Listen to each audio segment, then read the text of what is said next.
Hello, fellow weirdos. I mean, come on. If you weren't like identifying as a little bit weird, you wouldn't be here. I know I do. Sometimes my only goal is when I'm getting dressed in the morning is like, can I be weirder than I was yesterday?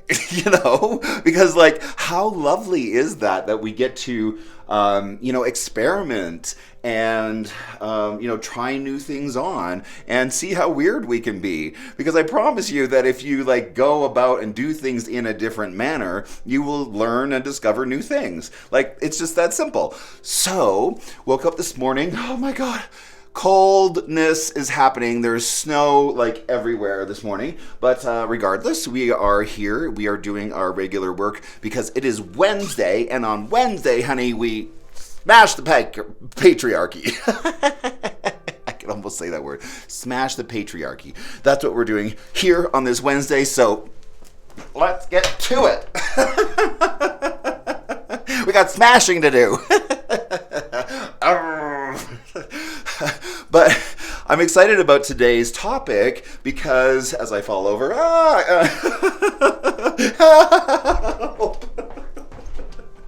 and we're back. Sorry, some days it's just like that. You don't know what it's like up here. Fun. Doesn't always make sense to others.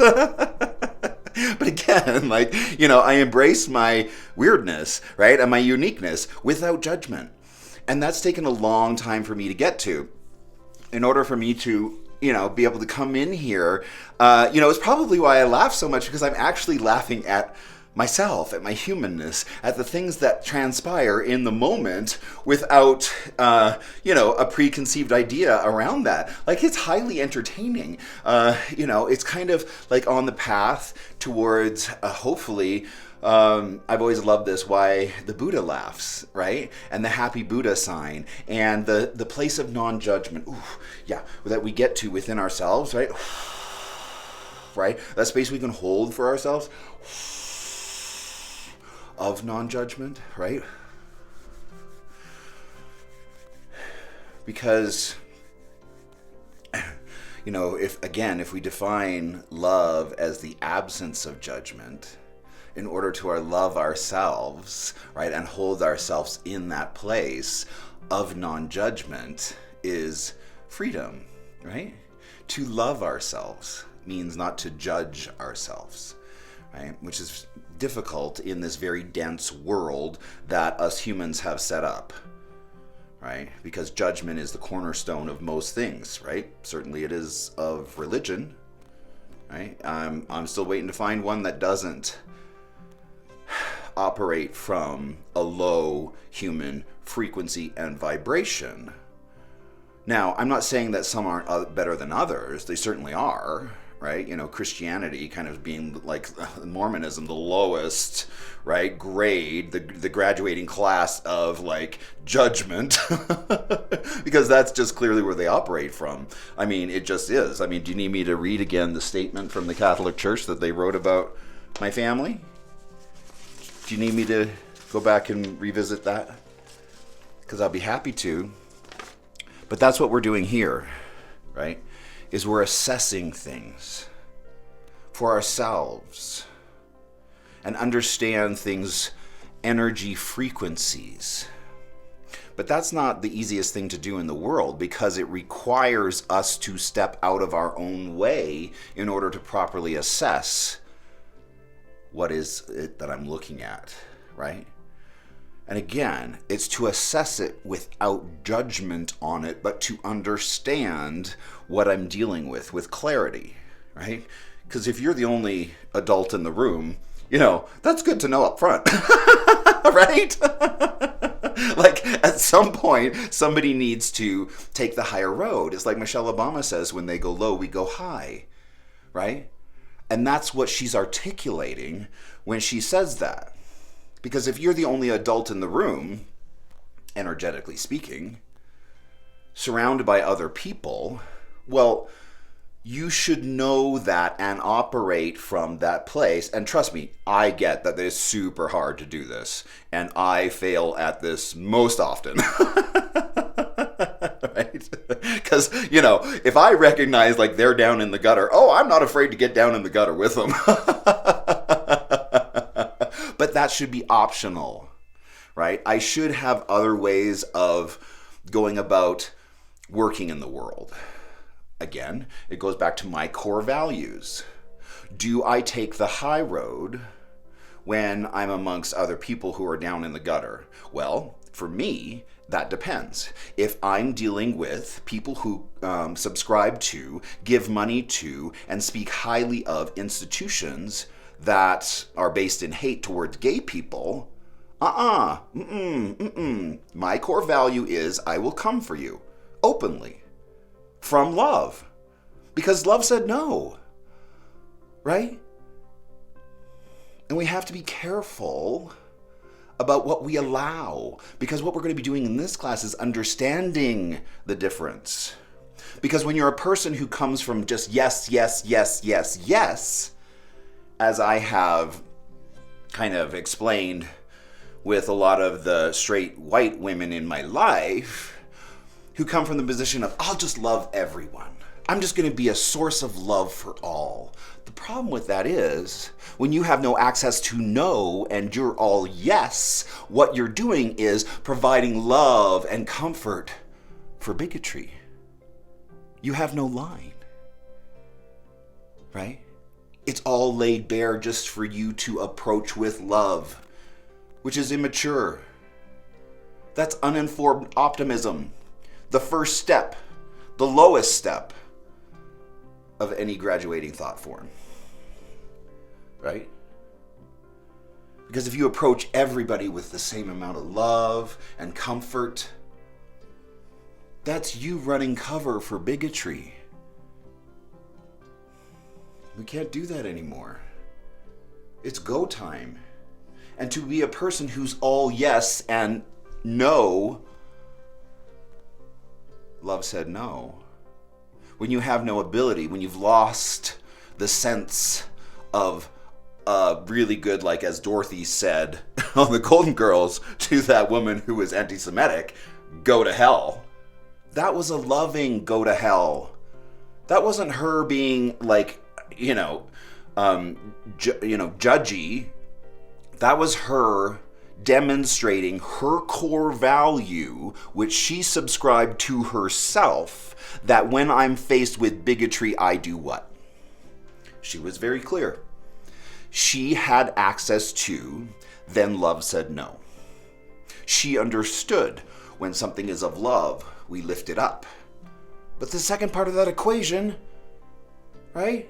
Majority of you white straight women in my life, there's a time when love said no. You can't run cover for or provide comfort to people who are openly harming other humans. That's not cool. That has to stop, right? So in assessing these things, it's very difficult, and it's going to be different for each person. I can't subscribe a set of rules to you on how to do this. Because everybody who's going to be doing this exercise is operating from a different place of hierarchy of love. So when let's just take an example. You're assessing me, my energy signature. Well, that's going to be very different depending on your past, your experience, your personal association with organized religion, right? It's going to be very different in how you assess me. But I think most people would, when it comes to the good and bad and right and wrong spectrum of the ego, that's going to be all over the place. A lot of people are going to say I'm, great. Other people are going to say I'm the worst person ever, right? Because it's all based off of their own set of good and bad and right and wrong. And if you're operating from that, there's no clarity there from one human to the next. None. That's why we can't get along. But when you're operating from a different place, I forgot my button. When you're operating from a different place, right, of the lens of love, the lens of the heart, things become more clarifying, not completely clarifying, because again, people who are like, Catholic through and through to the day that they die and refuse to admit the open bigotry and misogyny and, predatory ways of that institution, well, they're going to think I'm probably a bad person, right? But that's egoically bad. I mean, they could even say I'm like heart consciously bad too. I mean, that's up to them. They get to do that. But what I'm trying to do here is teach you how to assess these things in your life, right? The first step has to be understanding your personal baseline. Who are you? How do you operate? Where do you vibe from? What is your normal resting energy? And until you understand that, you can't understand the influence of others on that. So that has to be the first step. I understand my personal vibe and energy. I understand that. And then I can therefore understand when somebody else walks into the room, how that shifts and changes. So the first step has to be your baseline, you, right? Understanding your, natural setting for that. Because if you don't have that, then we can't parse out the lens of the ego, which has to be removed, right? Your vibe, take out the ego, let it go, right? Because what we're doing here is assessing again. We're not judging. So the ego has to go. And our thinking has to drop in our consciousness from the ego, right? The crazy mind, the chatter, the ongoing, like this, that, and the other, and the busyness, right? Down into the heart. We have to leave thinking from here down to thinking from here. Because we don't always language that we can think from here. We usually language that we can feel from here, which is a better way to live as far as I'm concerned. On the evolutionary spectrum, to operate from love, right? So you have to understand your baseline of you. Get rid of the ego, right? Because again, we're doing a tricky thing of assessing. So we've got to get rid of the ego, otherwise we'll be judging. How do you tell the difference? One has an itinerary, a personal way that it wants to go, right?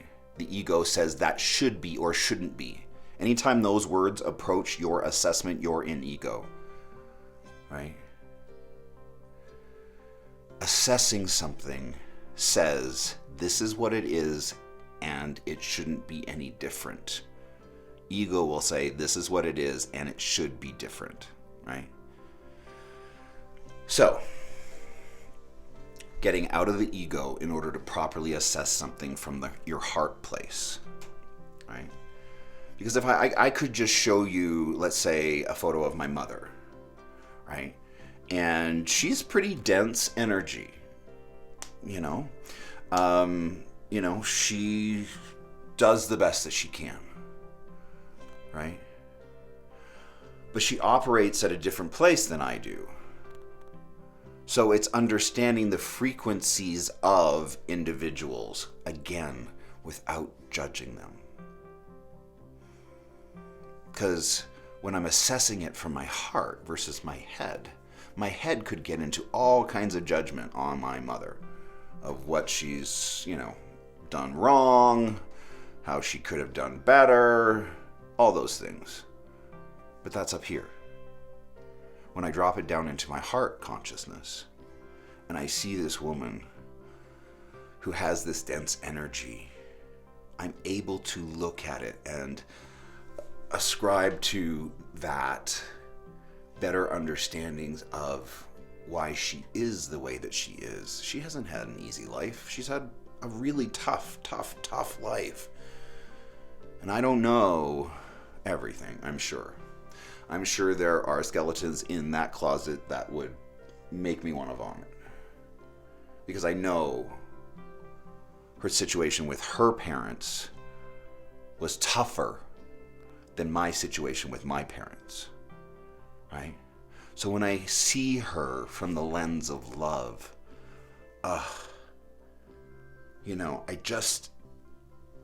heart goes out to her, right?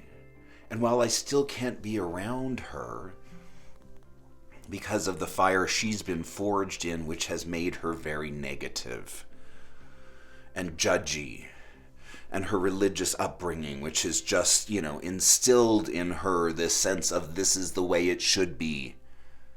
That's what religion does. That's what religion without spirituality does. It judges. It doesn't assess. But when I look at her from the lens of love, suddenly I soften, which in turn allows that relationship to soften, right? Because it's just understanding the frequency, not only of what you're looking at, but where you're looking at it from, which lens, right? That's why in my books it was so important for Jack to discover these lenses that he could view his life from, right? Is he viewing it from his ego? Is he viewing this situation from his heart consciousness? Is he viewing it from his gut? What does his gut know?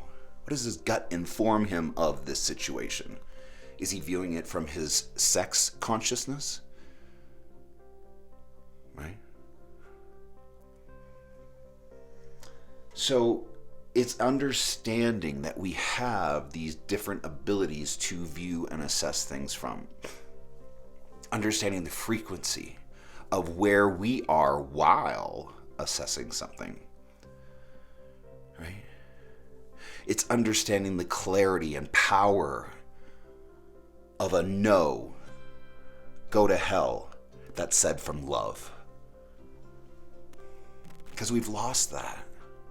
And again, it's like everybody's like, oh wow, like these people are really getting out of hand on, the bigotry. All of these schools in Tennessee and Florida that are banning information and they're burning books. I'm sorry, but if you've ever been on the side of someone who's burning books, you're not on the right side of history. Why is this information so threatening? It's because we're not teaching people how to properly assess things. And we allow the bigotry because we've lost a sense of Dorothy's go to hell, she said to that anti-Semitic woman. So we're here to get back into balance with the ability of yes and no. One isn't better than the other. But somehow in spirituality, yes gets lifted up and no is seen as something bad. We need you to be fully integrated and have access equally to a yes and a no, depending on its love or energy signature. So, how do we do that? How do we look at something and assess its energy frequency? Because it's not going to come from here, the assessment, right? It's going to come from lower places, which is where we assess things from love, right? From love and from our gut, right? Because your gut knows. So feeling and tapping into how that person or thing that you're assessing feels. Is it lifting you up? Is it of love? Is it a taking who you are and lifting that up and saying that this is good, you are good? Or is it pushing you down? Right? Is it judging you? Does it make you feel bad? That's the easiest go-to. How is it making you feel? It's staying open to new information, that sensitivity. Because the universe whispers, it doesn't yell, right? Everyone's like, show me a sign.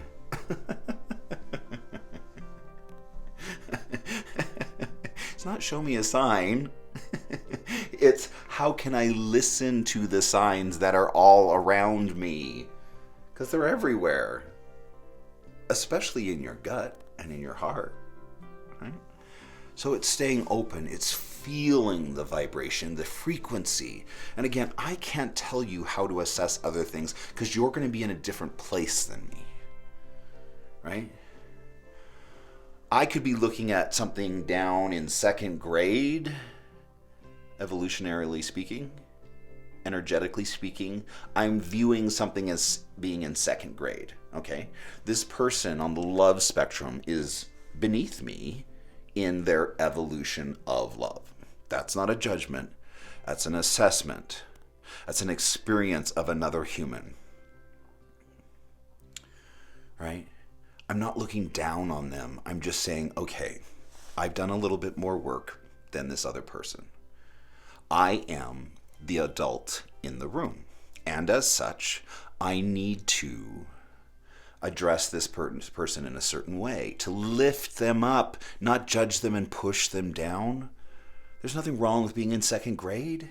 They're right where they're supposed to be, right? So it's being open to that, right? And again, I can't tell you what second grade is going to feel like or look like to you. Okay?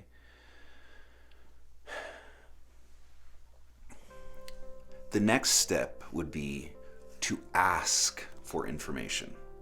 The first is feeling and being open to the presence of this other in your world, in your life, in your room. Feeling, being open. Step number one. Number two, asking.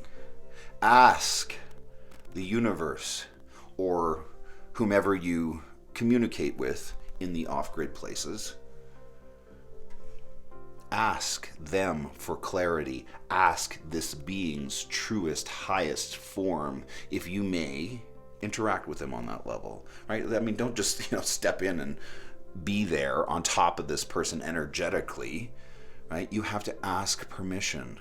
It's like in shamanism when we were collecting our rocks in a ceremonial way. Like, we don't just go and take from the earth without asking first. There has to be a sensitivity, a reverence there for Mother Earth. And we don't just go and take without asking first. And when we do take, we leave something in exchange for, right? Because there's a tribal trust that happens between us and everything around us. It's respect, right? To ask, may I interact with you in this way? That, step number two, the asking is, again, we've talked about it a little bit before, that's remaining in curiosity, which keeps you out of judgment. Ask the universe for more information, right? Ask your spirit guides, your allies, the benevolent beings around you for more information. That's why we have a power animal or spirit animal in shamanism, right? It's like your spiritual buddy, right? And I had to remain in curiosity even when approaching shamanism because I don't know anything about it, right? Like, I'm brand new. And when I got into actually doing the work and remaining curious to find out and discover a relationship with, my power animal, my spirit animal, because before I was doing uninformed optimism. And I was convinced that my spirit animal was a crow. Hello, I got this massive crow tattooed on me, right? You can see him there. Oh yeah, flex it, baby. But see, my crow is in battle. See, his claws are going into this skull, right? And they're battling. This crow, right? And look, I can make his wing move with my... How awesome is that? Oh yeah, baby! But I love the tattoo. But I got it because I had convinced myself that my power animal or spirit animal was a crow. Because I've always felt the gatekeepers of the spirit world are crows, right? And I feel really pulled to that. But after having done the exercises and going through to understand truly and discover a relationship with, my power animal or spirit animal, which isn't a crow. I'm not crow people. I mean, there's lots of crow people around, but my spirit animal is a wolf. That's why it's on my drum, right? I'm of the wolf people. I'm not of the crow people, right? So there's, again, me approaching this world and remaining in curiosity to find the truth for myself rather than uninformed optimism, right? So, step number 2, curiosity. Step number 1, feel. Feel, be open when this new entity or person approaches your world, or if you're just assessing it. Feel it. Feel the resonance of that being, right? Feel their energy signature with your heart open, right? Feel them from here or from your gut. Don't feel them from here. Okay? Feel and being open, step number 1. Step number 2, curiosity. What is this I'm dealing with? Tell me more. Not only you tell me more, universe, benevolent allies, people of the spirit world, inform me. Allow me to remain in curiosity so that I can know and understand and assess what I'm dealing with in a better, more clear and loving way. Step number 3, look. Look. Look at what you're dealing with clarity, right? Because that also requires neutrality. Oof. Oh, so hard. I'm like, Jesus invented slapping for a reason, right? No, I'm wrong. Because, neutrality. So difficult. So difficult, right? That's why in shamanism, the top of our totem pole is the angel of neutrality. Oh, her and I have a complicated relationship. And it's funny, like, out of my power stack, right, the 4 that we keep within ourselves, that we integrate with, right, the angel of neutrality sits on the top, and I don't have as clear of a relationship with her, mine is female, that I do with the others. So that just says to me that there's still more work there for me to do in terms of remaining neutral in these types of situations and not leaning into opinion. Ooh, watch out for opinion. Oh my gosh, so difficult. I get it. So then after looking with neutrality, right, receive the information, right? We look at it and then we receive from a higher place what it is to assess, right? To receive it with love. Again, giving you the example of my mother, I could look at her and receive her energy from a place of here and angst and judgment, or I can receive her energy signature from here, which says, oh, this poor woman, I bless my mom, she's had a tough life. Like they say, shit rolls downhill. But that's a blessing. And that's part of, my course that I'm going to be delivering, developing in terms of the problem is the portal. My mother had a very important role to play in my life of applying the pressure so that I could be here sharing my diamonds, right? No pressure, no diamonds. That's one of the greatest gifts of my life, right? To have been forced into the work. Because trust me, honey, I am lazy. Given the option, I wouldn't have done the work, but I didn't have a choice. I still had to survive, and I still had to find happiness of myself and belief in myself. When my own parents couldn't do that for me, I learned how to do that for me. And that's what we're here doing. Because what I have to give. Right? I have joy. So I have that to give, right? I have a few solutions to difficult times in life that I have to give. So, we receive this information from love. Then the last step is we transpose that information that we now have within us of the register of who this is on the love spectrum. And we transpose that information to inform us of where they are on the love spectrum. Are they operating from a low vibration, right, of judgment? Or how far up the mountain, right, on their way to higher being, right, and higher frequency, where are they? Again, I can't tell you how to do this. This is an exercise. Again, spirituality for me will always be a journey for one. I can't tell you how to do this for you. I can give you clues, right? So let's do a little exercise. Let me just show you a few images and practice, right? What is the read, the register that you're getting from these images, right? Again, feel it and stay open. Step number 1. Step number 2, ask. Remain in curiosity. What is that? 3, look with neutrality. Number 4, receive the information from a place of love. And then number 5, transpose that information to use for yourself in a loving manner, right? So let's take a look at a few of these things, and you just tell me, what you're getting, okay? Here we go.